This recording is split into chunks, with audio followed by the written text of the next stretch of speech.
नमस्कार साथियों, आज की इस वीडियो में हम बात करेंगे कि पीएच स्केल क्या होता है और ये कैसे काम करता है। इस पूरी वीडियो में हम यही जानने वाले हैं क्योंकि पीएच मान से बहुत ज़्यादा क्वेश्चंस आपके पेपर्स में पूछे जाते हैं, चाहे आपका वो कॉम्पिटिशन का एग्जाम हो या नॉर्मल यदि 11th-12th का एग्जाम भी है तो भी उसमें आपके ये क्वेश्चंस पूछे जाते हैं। तो बेसिकली यहाँ से केवल हम उन्हीं क्वेश्चंस की बात करेंगे जो आपके कॉम्पिटिशन एग्जाम में पूछे जाते हैं और थोड़ा हाई लेवल पे हम इन बातों को जानेंगे। ठीक है, देखिए सबसे पहले मैंने ये क्वेश्चन पूछा था इसमें 2 या 3 बच्चों ने इसमें कमेंट किया था मुझे बीच में कि मैंने उससे पूछा था कि पीएच का आप मुझे फुल फॉर्म बताइए क्या होता है। तो यहाँ पे मैंने सबसे पहले लिखा पीएच स्केल।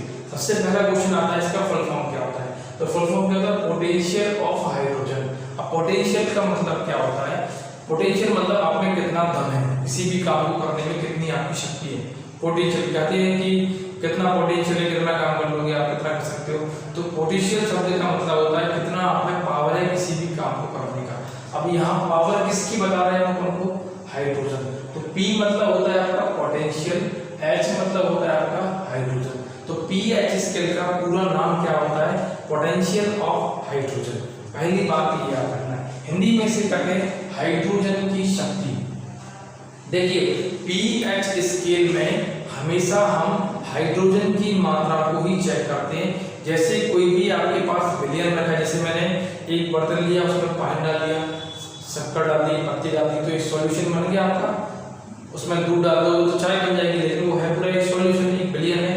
तो उसमें मुझे चेक करना है कि उसमें हाइड्रोजन की मात्रा कितनी है। देखो यहाँ पे लिखा है ना, हाइड्रोजन की शक्ति को बताना है कि किसी भी विलयन में हाइड्रोजन के अणु कितने परसेंट है, उसको पता करना क्या कहलाता है? पीएच स्केल कहलाता है। यदि हम किसी भी विलयन में हाइड्रोजन की मात्रा को ज्ञात कर लें तो हम ये समझ जाएंगे कि उसका पीएच कितना होने वाला है, क्योंकि हम आगे उसमें वही बात करने वाले हैं। तो पहले हमने जाना इसमें फुल फॉर्म क्या होता है। दूसरी बात, इस वाले पीएच स्केल को किसने बनाया है, कौन से ऐसे वैज्ञानिक थे जिन्होंने इसको बनाया था? तो डेनमार्क की एक वैज्ञानिक है जिनका नाम क्या है? सोरेनसन। क्या नाम है? सोरेनसन, जिन्होंने 1909 में इस वाले स्केल को बनाया था। अब भैया क्यों बनाया है? नाम तो मानिए, क्यों बनाया इसको?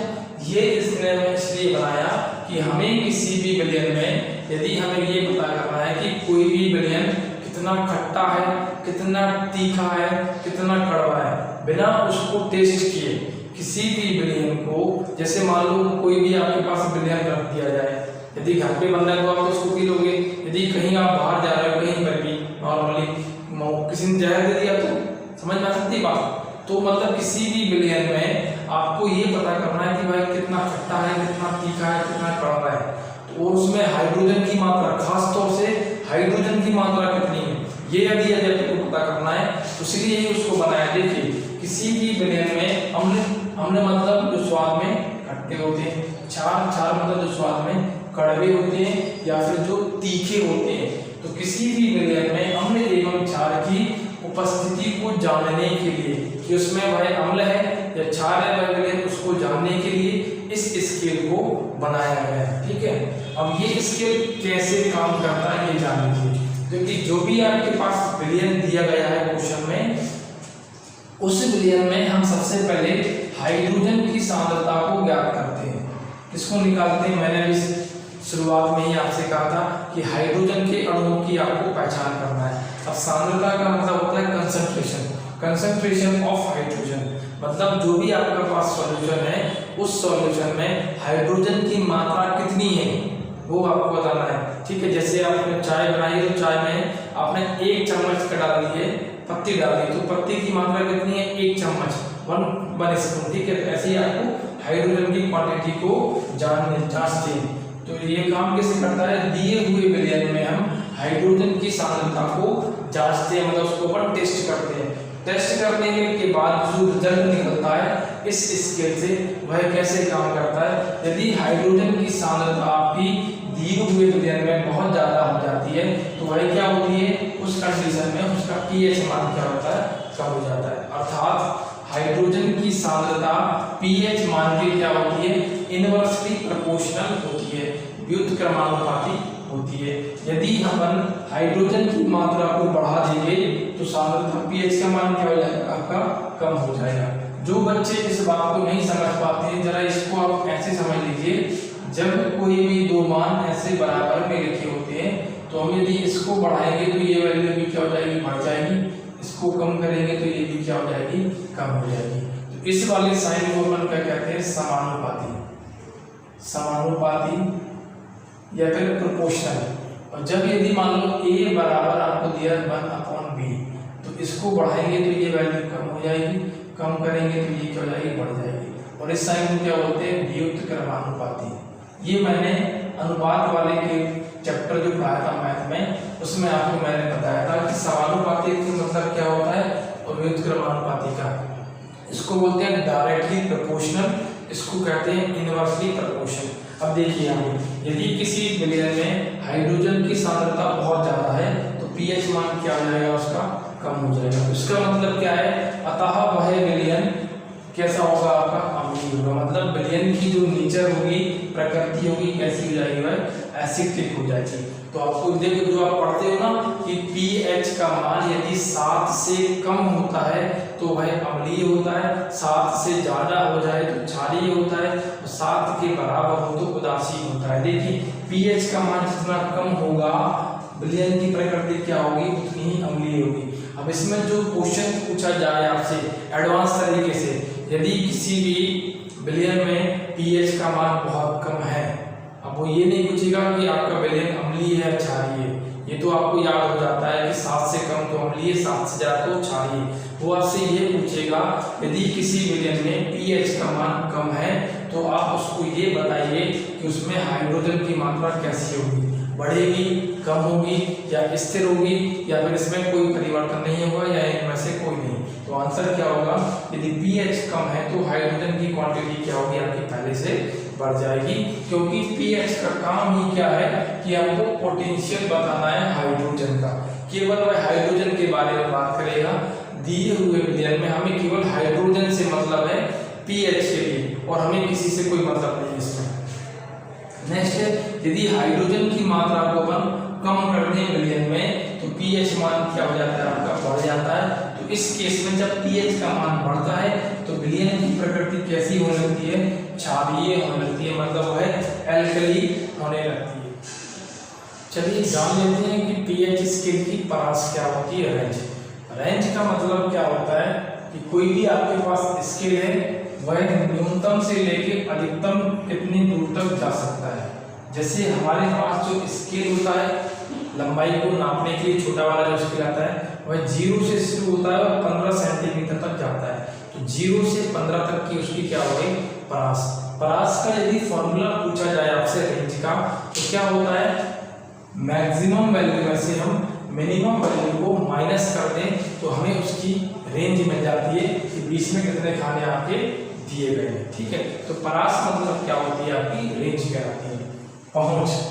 एक होते हैं कि रेंज मतलब बातचीत करते हैं, लड़ाई वगैरह हो जाती है कई बार, तो आपने सुना होगा मेरी रेंज वहां तक है, मैं ये कर दूंगा, मतलब मेरी पहुंच कहाँ तक है, मैं अपनी बात को कहाँ तक पहुंचा सकता हूँ यदि मेरे साथ ऐसा घटित हुआ होता तो रेंज मतलब आप यहाँ पर खड़े हो, ये खड़े कहाँ पर हो आप, यहाँ पर, और यहाँ पे खड़े होकर मेरी रेंज वहां तक है, मतलब कहाँ तक है, यहाँ से लेके यहाँ तक है मेरी रेंज 14 तक। ये क्या कह रहे हैं, मतलब pH स्केल हमसे क्या कह रहा है कि मेरी रेंज यहाँ से शुरू हो रही है और खत्म कहाँ हो रही है, 14 पर। तो pH स्केल पर हम केवल 0 से लेकर 14 तक के अम्ल या क्षार के मान को ज्ञात कर सकते हैं। इसकी रेंज 14 से कभी भी ज्यादा नहीं होती है। यदि आपसे इसकी रेंज पूछी जाए तो आंसर कितना होगा, 14 - 0 = 14। ठीक है, और यदि आपसे पूछा जाए कि pH स्केल पर पैमाने कितने से कितने तक लिखे जाते हैं तो वो उस 0 से लेके 14 तक लिखे जाते हैं। अब इसमें आपको याद क्या रखना है, बीच में भाई साहब पकड़ लो, बीच में क्या दिया है, 7। यदि किसी भी विलयन का pH बराबर कितना हो जाए 7 तो उसे अपन क्या कहते हैं, उदासीन कहते हैं, न्यूट्रल कहते हैं। ठीक है, यदि किसी भी विलयन का pH 7 से कम हो, मतलब 6 हो या 7 से तुरंत कम हो, pH लेस देन कितना हो 7, तो उसे अपन क्या कहते हैं, वह आपका अम्लीय होगा, एसिडिक होगा। थोड़ी देर पहले मैंने आपको थ्योरी बताई थी। यदि किसी विलेन का pH 7 से ज्यादा हो जाए, ग्रेटर देन 7 हो जाए, तो उस केस में वह कैसा हो जाएगा, आपका क्षारीय हो जाएगा। तो याद रहेंगे आपको ये बातें। ये तो हालांकि आप बचपन से पढ़ते आ रहे हो कि pH बराबर 7 तो उदासीन, कम तो अम्लीय, ज्यादा तो क्षारीय हो जाता है। ठीक है, कुछ महत्वपूर्ण pH मान जो कि आपको परीक्षा के लिए याद होना चाहिए, क्योंकि परीक्षा में बहुत बार इनके मान को पूछा जाता है। सबसे पहले या तो आप स्क्रीनशॉट लेके उनको याद कर लीजिए, मैं भी उसमें क्या बताऊंगा आपको यहाँ किसका कितना होता है। कुछ वैल्यू लार का कितना होता है, मुंह में जो लार होती है क्या करती है, भोजन को तोड़ने का काम करती है, उसको मतलब पीसने का, उनको भोजन को गलाने का काम करती है। कितना होता है 6.4 होता है। दूध का भी कितना होता है, लगभग 6.4 ही होता है। हमारा शरीर का जो रक्त होता है, ब्लड, वह कैसा होता है, क्षारीय प्रकृति का होता है, 7.4 होता है। ठीक है, मूत्र जो आपका यूरिन होता है उसका कितना होता है, 5.5 होता है। उसके बाद जो वाटर होता है, ये चारों बातें बहुत अच्छे से याद रखना, बहुत ज्यादा आईएमपी है। और यहाँ पर आपका जो ब्लड वाला केस है, ये वाला बहुत आईएमपी है, पेपर में बहुत बार पूछा जाता है, और लाइव का भी आपको याद रखना। वैसे तो सारी वैल्यू इंपॉर्टेंट होती है आपकी नॉलेज के लिए और आपकी पढ़ाई के लिए।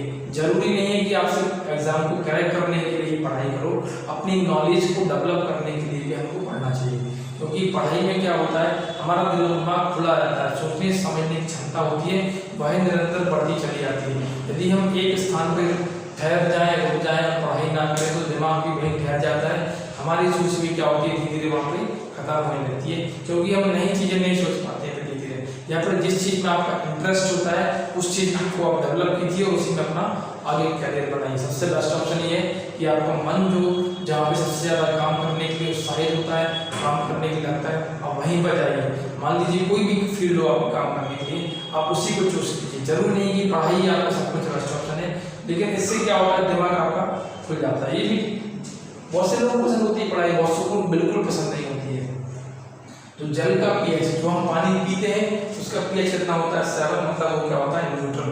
ना तो वो कड़वा होता है पीने में, ना ही क्या होता है वो खट्टा होता है पीने में।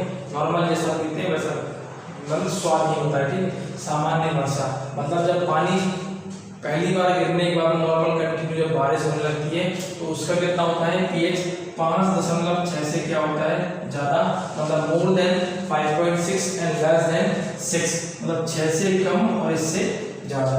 लेकिन जब ये वर्षा अम्लीय हो जाए, अब अम्लीय वर्षा मतलब जो एसिडिक रेन होती है या एसिड जो रेन होती है, इस पूरे रेन को लेकर मैं एक अलग से वीडियो बना दूंगा, क्योंकि बहुत अच्छा टॉपिक है ये, इसको हमें समझना चाहिए। क्योंकि दिनों दिन हमारे वातावरण में बहुत ज़्यादा चेंजेस आ रहे हैं, दिनों दिन गर्मी बहुत ज़्यादा बढ़ रही है। अभी भी आप देख रहे होंगे कुछ समय से इतनी ज़्यादा बारिश हो चुकी है हमारे आसपास के क्षेत्रों में, फिर भी ठंडक का नाम निशान नहीं है, बहुत ज़्यादा गर्मी लगती है। अभी भी ऐसा लगता है कि गर्मी का ही मौसम चल रहा है। तो ये सब हम जानेंगे इसमें अम्लीय वर्षा में। लेकिन पढ़ाई को पढ़ाई के स्तर से ना पढ़ा जाए तो ज़्यादा अच्छा होगा, कि आप उसको बेसिक नॉलेज के लिए पढ़ें तो बहुत अच्छा होगा, उसमें आपकी नॉलेज भी डेवलप होगी और पढ़ाई तो आपकी हो ही जाएगी। तो इसका कितना होता है, 2 से ज़्यादा, और लेस कितना होता है 5.6। यदि मान लो एक्यूरेट वैल्यू आपसे पूछता है इनकी कितनी कितनी होती है, तो सामान्य वर्षा का जल आपके यदि पूछा है तो कितना कितना हो सकता है, 5.7 हो सकता है, 5.8 हो सकता है और 5.9। तीनों ही आंसर क्या होंगे आपके, सही होंगे। और ये वाली वैल्यू आपकी क्या होगी, इसमें एक्यूरेट आंसर आता है, कई बार पूछा जाता है 5.6। इसमें अम्लीय वर्षा का जो एक्यूरेट आंसर यदि ऑप्शन में अलग अलग ऐसे रेंज करके नहीं दिए तो आंसर कितना होगा आपका, 5.6 होगा। उसके बाद होता है समुद्री जल, मतलब सी वाटर, जो कि बहुत ज्यादा खारा होता है, वही कैसा होता है आपका, क्षारीय होता है। 7.5 से लेके 8.4 होता है, इसकी वैल्यू कितनी होगी आपकी, 8.4 हो जाएगी। ठीक है, और इसकी यदि एक्यूरेट वैल्यू पूछा तो वैल्यू कितनी जाएगी आपकी, 6 हो जाएगी। ठीक है, देखिए इसकी एक्यूरेट 7, इसकी एक्यूरेट 6, इसकी एक्यूरेट वैल्यू 5.6 एंड देन इसकी 8.4। और यदि वैरी करके पूछ रहा है कि कितने किस रेंज में होगी तो ये आपकी रेंज में लिखी हुई है। ठीक है, और ये क्वेश्चन है आपके लिए होमवर्क में, यदि आप इसको हालांकि आप कर पाए तो बहुत अच्छी बात है, और नहीं कर पाए तो मैं यदि अगली वीडियो बनाऊंगा अम्लीय वर्षा की तो उसमें इसका सॉल्यूशन आपको बता दूंगा। ठीक है, आपके लिए क्वेश्चन क्या है, यदि मैं कहूँ आपसे, यदि किसी बिलियन में, मतलब आपके पास क्या है, एक सॉल्यूशन है, तो मैं इसमें डालूं, ये क्या हो गया आपका एक सॉल्यूशन बिलियन।